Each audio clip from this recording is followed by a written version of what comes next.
কারণ ভাই আমার একটা কথা বলছে, আমার মনটা পড়ে গেছে, সেই জন্য আমি ভাইকে এটা গিফট করে দিলাম। আপনিও আসেন, হয়তো আপনার জন্য এরকম সারপ্রাইজ আছে। হ্যালো, আসসালামু আলাইকুম, কেমন আছেন? কে কোথা থেকে দেখছেন আমার ভিডিওটা? আমি কক্স বার্মিস আসার বিতান থেকে বলছি। ভাই অনেকদিন পর ভাই আমার ভিডিও দেখে আসছে, সেজন্য ভাইয়ের সাথে একটা ভিডিও করার জন্য প্রস্তুতি নিলাম। ভাই অনুমতি দিছে।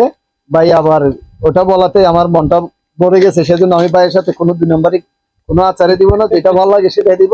ভাইয়ের আমার সাথে দেখা হয়তো ইউটিউবে হয়েছে, ফেসবুকে হয়েছে, কিন্তু আজকে সরাসরি দেখা হয়ে ভাই কেমন লাগতেছে এটা একটু অনুভূতিটা জানবো। জি, আলহামদুলিল্লাহ।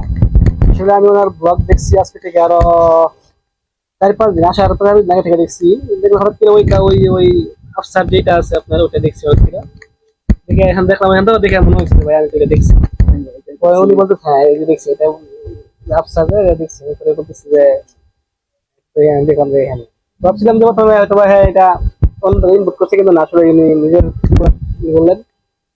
তো এখনো ট্রাই করি নাই, দেখি ইনশাল্লাহ নেওয়ার চেষ্টা করবো স্যাক্রিফাইস করে। Sacrifice না, এটা আমি আপনাকে গিফট করে দিলাম।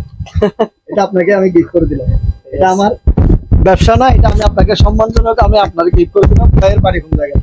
মনে হচ্ছে ময়মনসিংহ ফুলবাড়িয়া থানা। এখানে কোথাও কাজ করেন নাকি? এখানে না না, থাকেন? এই দূরে আছেন? ফ্যামিলি।